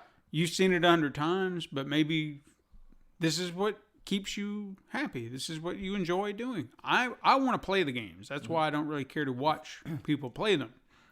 I do like watching a game for a few minutes just to see if it's something that I might be interested in. Then I'll go buy it. You know, right. That's what I think Twitch is great for. And yeah, and again, I'm not knocking anybody who does streaming or whatever. Right. You know, we've had streamers on here. We love streamers. We've got streamer friends. It's just not something I want to spend a long period of time doing. Now, if I'm coming in for a little while, talking to some people, saying hello, great. But sticking around for 4 hours, it's not for me. But I do not dislike it. Right. I understand people who this is their comfort. Yeah. And I get it. So I feel like it's hateful. It's mean. I mean, it's just another kind of interaction. Some people their only interaction is online, and when that way it's also kind of live at the same time. Yeah. So I don't know. Truth or trash? You want some truth or trash? Yeah, let's do this. Okay. Let's see if you're predicting the future this time. All right. Well, I think I've got two good ones for you. Okay. Hopefully, maybe you've never heard of these, but something tells me maybe you've sniffed them out. So, the next Assassin's Creed game will scale back the open world aspect in favor of something more linear, more in the vein of Uncharted. I've heard rumblings of stuff, and I'm all for that. Okay. So I'm hoping it's truth. Do you feel like, without spoiling anything for me, do you feel like they ended this last game in a way that they could just start fresh in a way? I didn't finish the game. Oh, you didn't finish the game? I don't know that we talked about this the other day. I haven't finished the game since an Assassin's Creed game since 3. Okay. I get bored. Yeah, you're way more of a completionist than I am. Like, yeah. I get in these, like, if I really get hooked on a game, I'll complete it completely. You know, so there, there's a few games. I've only got like maybe 20 or so platinums. I think you got what, 60, 70. Yeah. See, and I've even gotten to a point where that it has to factor in some way or another. Like if I see a goal that I know I just do not have the time for, I'm out. Right. Like I'm not even going to try chasing a number of the trophies. It's either going to happen naturally or it's not. Right. But if I feel like it's doable, then I'm like, all right, well, let me see what I can do to get there faster. Yeah. If I can. That's me. Like to me, like Ghost of Tsushima, even The Last of Us Part 2's trophy list. I've only got 2 more to get. I kind of put it on hold after the PS5 came out, but I will get that platinum. Yeah. And in Spider-Man, the first one was very gettable. The second, the Miles Morales seems like it's a little harder to get. But I just don't want to do it. It's fine. It's fine. Well, see, like you in The Last of Us Part 2, I probably will never platinum 1 or 2 because 1 is impossible. I've looked at the list and there are just certain things about it where I'm like, I don't know if I want to do that. 2 playthroughs and you can have it. And I think that's what it is. It's like knowing that I got to go through it again. Not that I didn't enjoy the game. It's just heavy. It is. That game is too heavy. And it was just like, man, I just don't know if one day maybe, but not right now. I did it in spurts. Like the only thing I have left now is I have to get back to playing as Abby and just upgrade her totally, and then I get the platinum. I felt like I got close to upgrading her. I don't have a lot left. I mean, once I get back to her playing as her, it won't take me long. Okay. So. Well, since we're talking about it, good. The Last of Us Remake will not only integrate enhanced graphics, performance, and haptic feedback, but also add new story elements to the game, creating essentially a director's cut version for the PlayStation 5. I hope so. I've heard this kind of got bounced around. Sony Ben was working on this. And then, no, I'm sorry. No, was it Sony Ben? Sony Ben was working on a new Uncharted game. Supposedly. They kind of wanted to get taken off of it because they felt like, hey, we're kind of getting lumped into this and we really want to be our own studio. So they asked Sony to take them off of it, and they did. And it went back to Naughty Dog. There was a studio working on, and I can't remember what studio that I heard it was. They were working on the remake of The Last of Us. Yeah, I can't remember the name either, but I know. And then they got pulled off of it, and it's back to Naughty Dog, like internal. So that kind of remake with like a director's cut, like you say, I'm all for that. Okay. Like I don't feel like it really needs to be remade. Like if they're gonna just do that, but if they're gonna add things, okay, I'm all for that. Like a remake, they've got it. They've got the remaster. Just add the PS5 elements and give it some ray tracing and do that. But whatever, if it comes out, I'll play it. Yeah, I feel like a director's cut would make more sense versus remake. Right. Remake has an entirely different connotation. So we'll see. I'm hoping for the other rumor that I heard is that they're gonna dive into the 20 years between or the fall until The Last of Us before he met Ellie. That they're gonna dive into that with him and Tommy. That'd be interesting. But then I also heard internally they've already started working on a script for part 3 or a storyboard, and it will take place after the events of the last one. So I don't know the characters. Like to me, you could just go get any character and go start a whole new trilogy. Yeah. Because at that point, you don't have to worry about the past history of the other characters. If you want to intertwine them in some way, don't force it, but start fresh. Right. There's so many other people in the world that you can write these stories about. Yeah, like I've said it before, they told a story in the first game through a letter that I would want to play that video game immediately. You know, the one with Ish and Yeah. the girl and the 2 kids that he found. I think you actually find the kids are dead. I want to know what happened to them. You never found out. Yeah. So that would be a great story. Oh, yeah.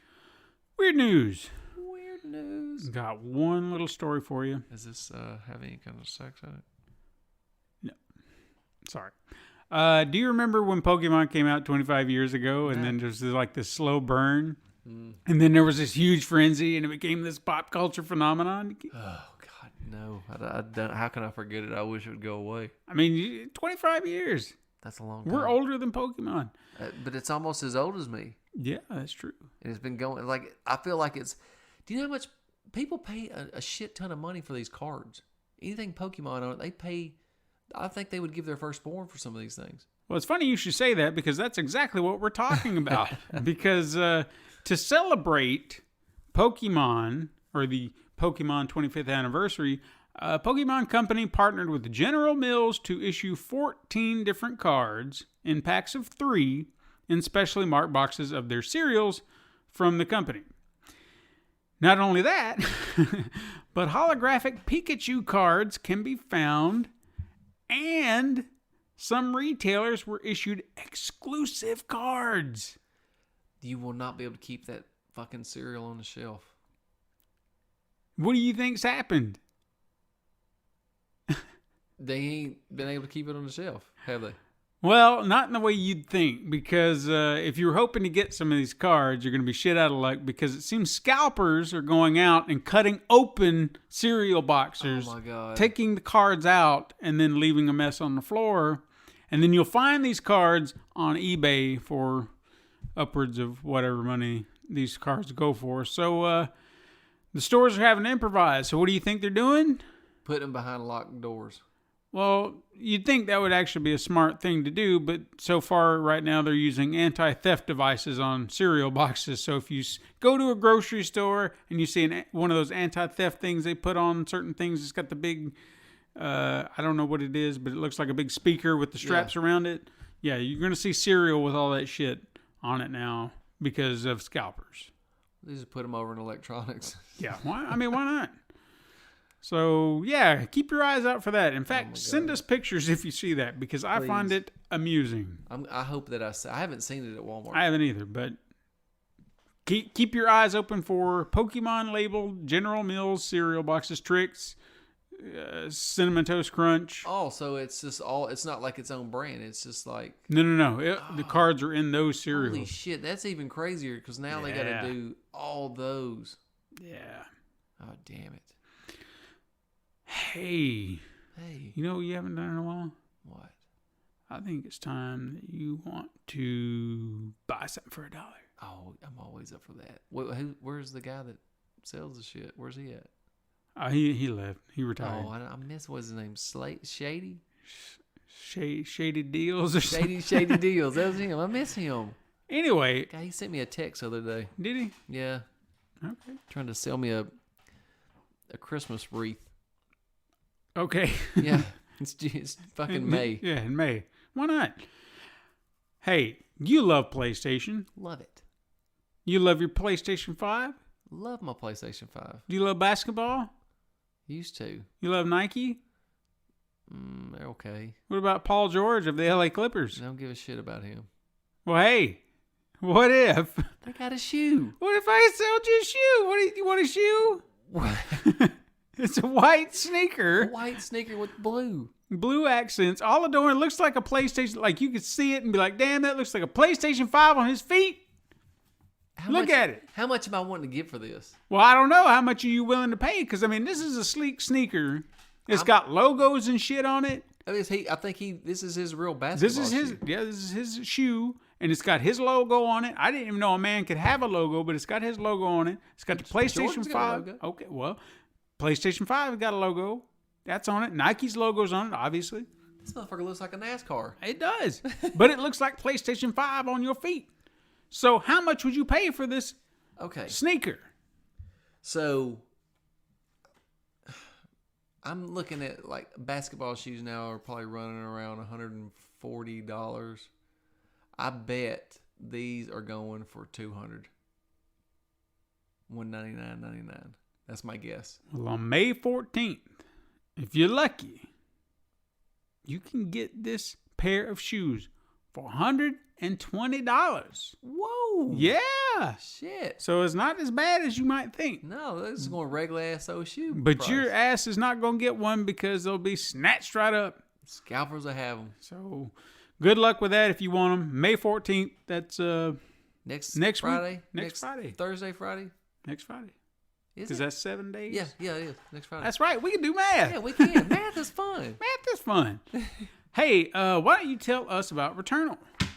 What do you want to know about it? Well, give us kind of like a quickie review or whatever. Like whatever you want to say about the game. Okay. First off, I want to start off by saying I hate roguelike games. And I think me and you've talked about this. Neither one of us like these games. Mm-hmm. Right? No, Okay. I'm not. I've never been into them. Very few occasions. Dead Cells, that's a great game. Right. Rogue Legacy had that little, your kind of lineage and DNA kind of passes from one person to the next, and you might be dyslexic and the whole level's played backwards, kind of shit. That's cool, Yeah. All right, so this game is a rogue light, where and I had to go figure out what that was because you got rogue like and you got rogue light. So apparently rogue like is when you die, you start over with nothing. You don't keep anything. Gotcha. Now rogue light, you do have elements that carry over. Like, for instance, in Returnal, you will come along and get a melee weapon, and you get to keep it. It goes on with you through the rest of your times. And I believe, if I'm not mistaken, I think you kind of get stronger as you go too. Now, Returnal, the first thing I noticed, this is from Housemarque. If you don't know Housemarque, they made games like Super Stardust, Resogun, Dead Nation, Next Machina, Matterfall. Yeah. And that's a game that kind of goes under the radar. It's a really good game. I recommend every one of those games. Go play them. And then off the top, I would recommend playing Returnal. It's just, first off, it's beautiful. Everything about this game, man, they did the little things. In a roguelike game where, normally I can't get into the loop of this game, it's got a great loop to it. It's hard, just like all the other ones, but it's not that hard like Demon Souls, where this is impossible. No, it's like, you played one loop today. Yeah, it's like, I fucked up. Yeah, it's like I was telling you, you get to go to this, you finally make it to the first boss. You have that one chance to learn his routes. You die. So then you don't get to practice until you make it back to him. If you do make it back to him, because on top of the loop that you run, every level is procedurally generated and changes. And I don't know that I've had you seen the playthrough that I did today before you played. I get to this one room, it's a lockdown challenge room, and they just keep throwing this shit at me, and you're in that room, so you can make it out or start over, pretty much, But that's what you're dealing with gameplay-wise.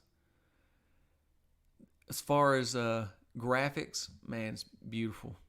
Especially, like you were talking about, where it's coming from. I mean, not to say that Resogun or Matterfall or any of those games didn't look good. There's always something about those games to where you go, man, they really look at that. For me, it was like Resogun starting on PS4, man, like all the particles on the screen. You see that in this game too. It's just, how did they do that? And it's a little independent studio. Mm-hmm. And they just kind of, I don't know, up the ante in this game. They went from making these little top-down isometric games, side-scrolling, kind of around a little bitty globe, shooting little asteroids and shit, to this game that, it's like Metroid on crack. Yeah.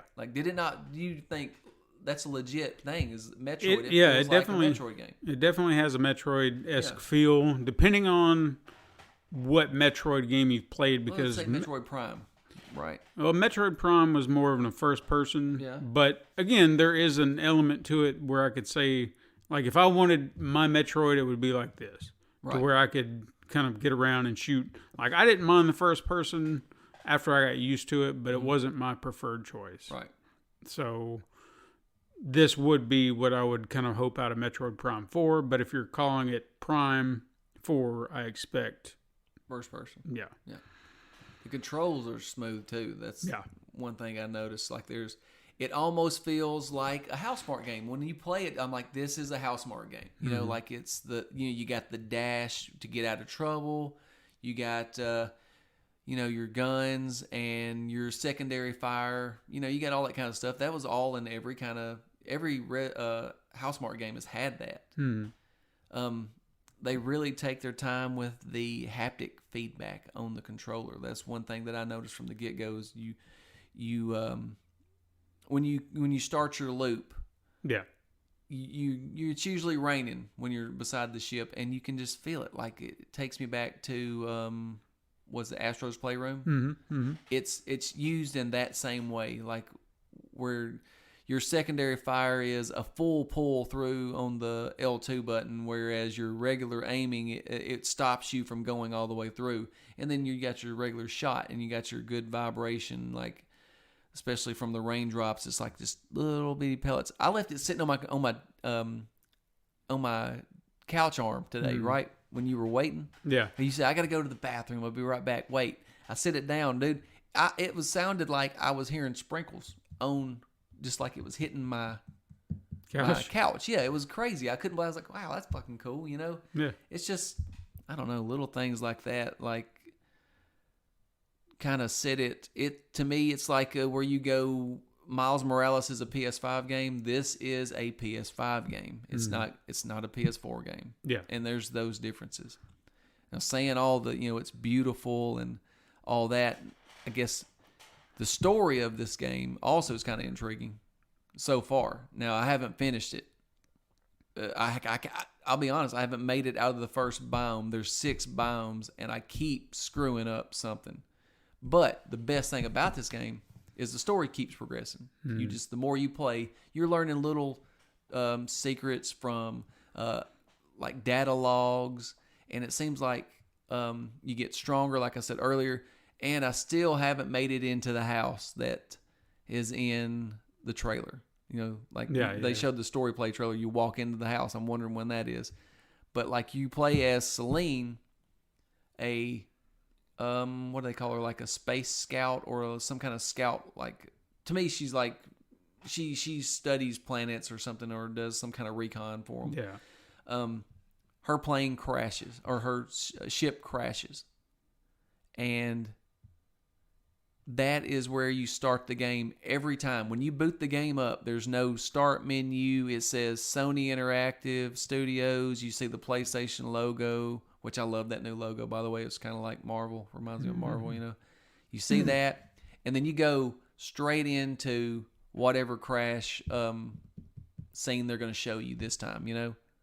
And you start your game every time. And I love that. I think that's a cool little touch, Yeah. Like it might get played out after a while, but like as far as starting a game, that's fucking cool. Not many games do that. Yeah. It's something new. But that's where you start each game, and I don't like I'm wondering, like, my thought process goes like there's something more to this, this planet's stuck in a time loop, but like you uncover more things through these audio logs, and I'm wondering, is this not something like, is this in her psyche? Is there something going on that, and maybe this ain't even real? Yeah, okay. Like, that's what I'm wondering. Like, I don't know. This guy could be totally way off, but like this planet kind of plays to her fears and part of her psyche too. Like, I don't know.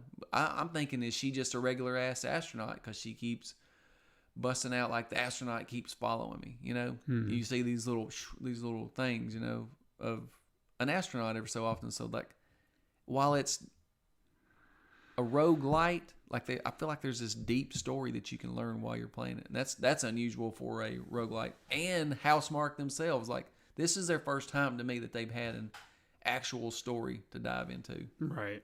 Because, I don't know, you've played like Dead Nation. Yeah, I remember that. Those are those kind of, it's got that little typical, like story, like, oh, this is what's happened. And then you have a level that's the story, the dialogue led you, oh, we're in a cemetery. Okay, so the next level's in a cemetery. Once we got to the cemetery, we found this, this, and this, and then you're at a fair site, and that's the next level. Not much of a story, just kind of pushes you along, and right. This is, like a deep story. I feel like, Mm-hmm. it's one of those. That's one of the things about the loop that kind of keeps me wanting to play it too. You learn something new every time. It's cool. Also, like, just one of the first things she does, she finds her body, and that's a cool thing. Like, what would you do? I don't know. That would be that kind of intrigues you immediately right off the bat. Like, she finds her body, she goes, "Oh, I found another scalp. I'm gonna look at it. It's her fucking helmet, and she knows that, and it freaks her out. But then she starts thinking, "What the hell's going on?" Mm-hmm. It's there's a lot to this game. When you hear the concept of it, you're like, "Oh, that's what it is." But then when you dig into it, it's like you just start kind of digging below the surface. Yeah. Like the way it's like power-ups. Mm-hmm. Like, you have power-ups that just give you energy, and there's power-ups that are like consumables, like you'll use them one time. And there's power-ups that are malignant, where they help you, but at the same time, they hurt you. They take something away. Like, the one I see the most is, like, sometimes it's like 25% less chance of doing something, like finding, I think they call them abolites or something like that. Yeah. Which I can deal with that one. But then there's another one you will get where it'd be 10% less protection. So you're sitting there thinking, well, I don't really want that one. I don't care what the payoff is. Like, the whole thing in this game is to stay alive. That gets me dead a lot quicker than any gun being any more powerful, whatever, Yeah. So you don't really want those. But saying that, if you do get it, there's ways to take them off. Like, using a key takes some of the malignance off, and you get to keep the buff that it gives you. Yeah. So that's a cool thing too.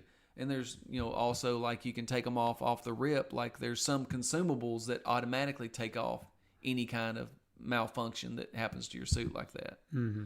So to me, that's a whole nother, like, level of, like, gameplay that you got to use to your advantage. Mm-hmm.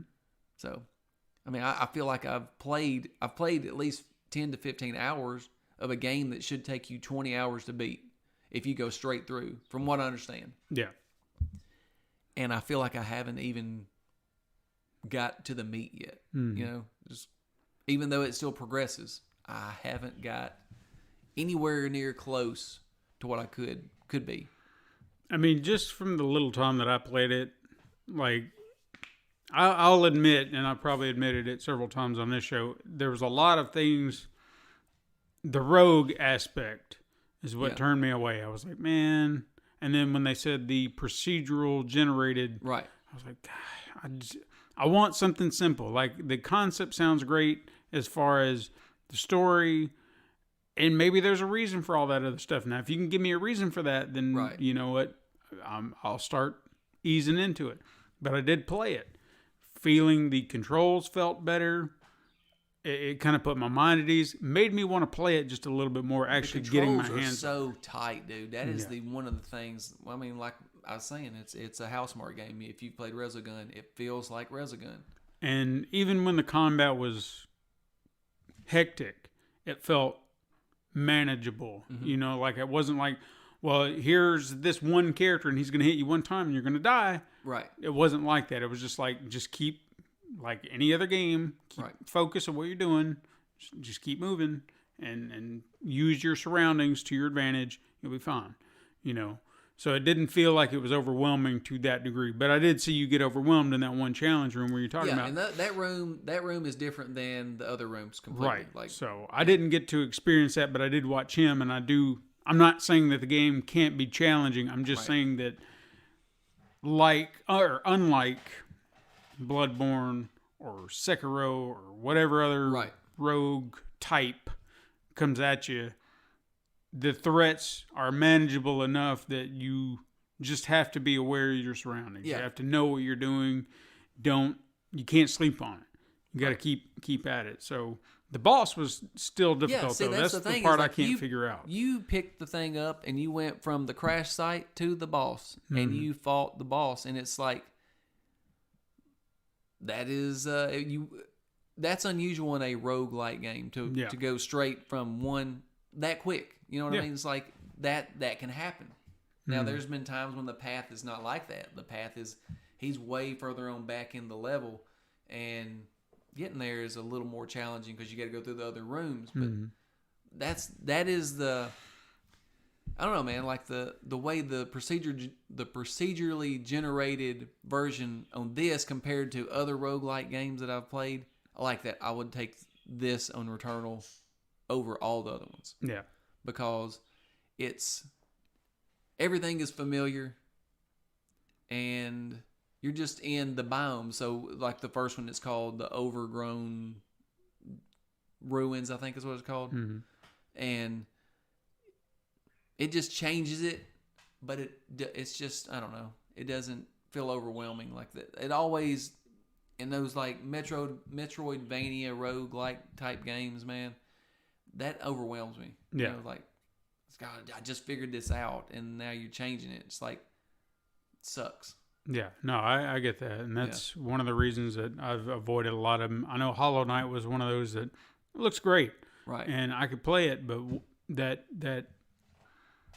getting to that point where everything's just smacking you down, it's like they're punishingly difficult to the point where it's just like, man, you're not making this fun. I want it to be fun. Right.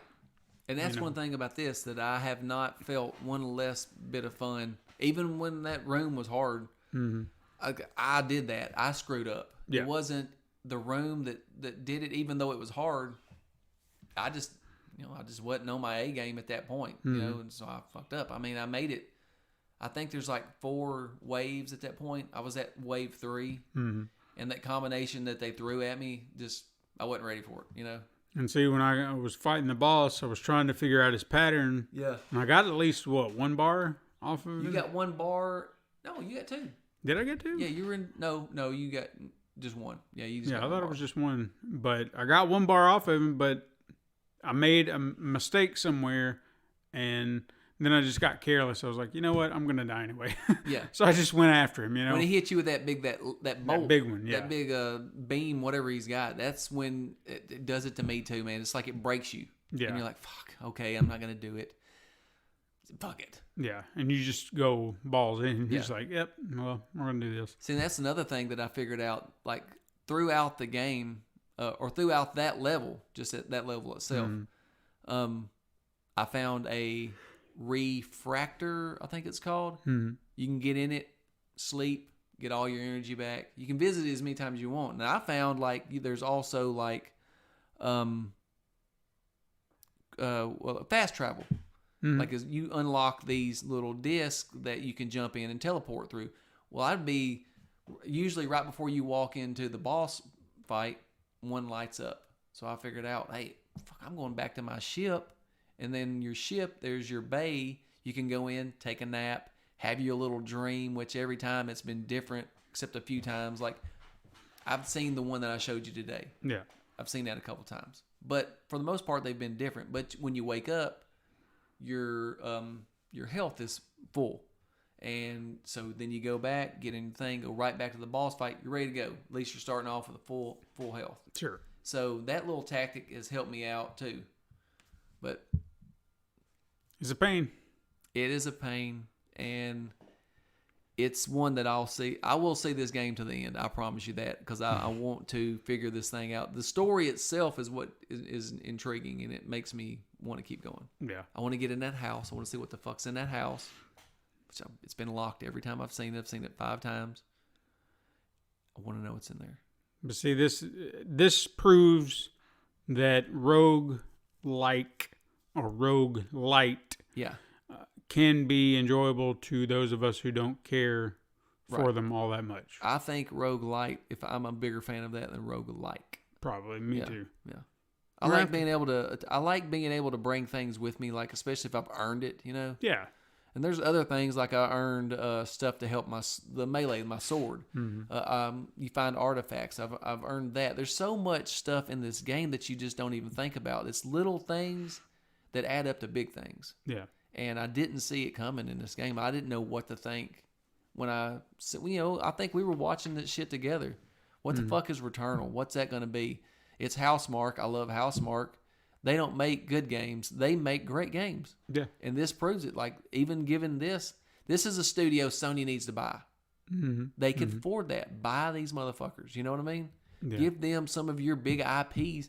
Give them something that you ain't even done in a long time that people want. Give that shit to them. Let them do it. Maybe this is their I big... hope. Yeah, I hope this... That's why I'm like, this is one of those times where I'm fucking Game Pass. You get my $70. I want them to feel my appreciation. I hope everybody does that.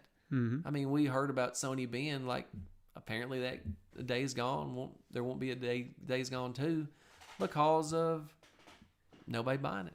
But I thought it was sold good. I thought it was fine. I mean, once I played it, I was just like, all right, I'd love to see more. Yeah. Yep. I'm part of the problem, apparently. Yeah. I didn't buy it. I borrowed it from you. No, it's okay. Like I don't know. That could be Sony too. Anyway, Returnal, thumbs up both ways. There you go, people.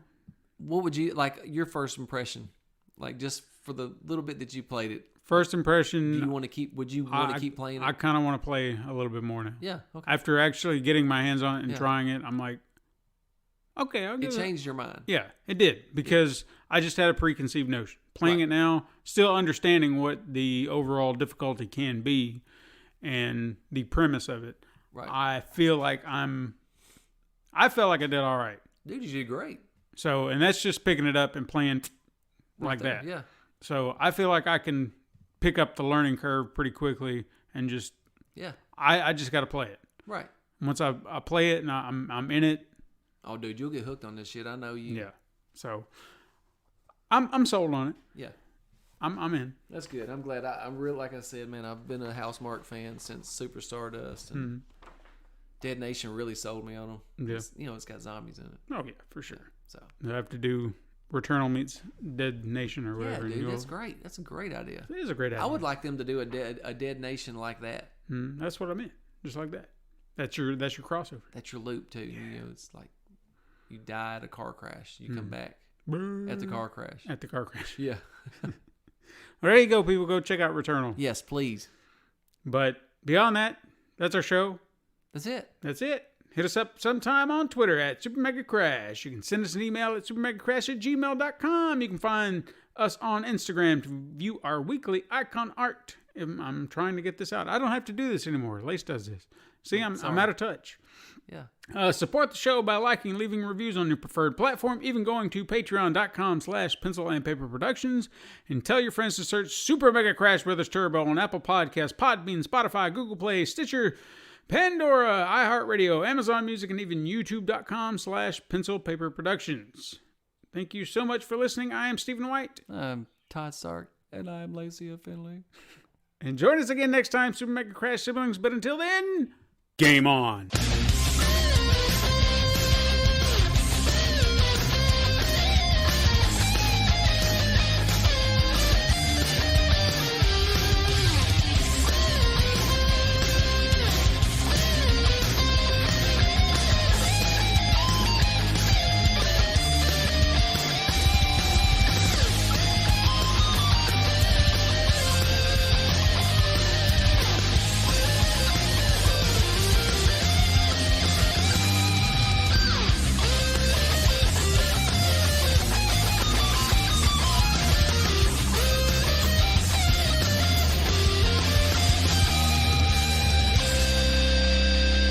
This has been a Pencil and Paper Podcast Network production.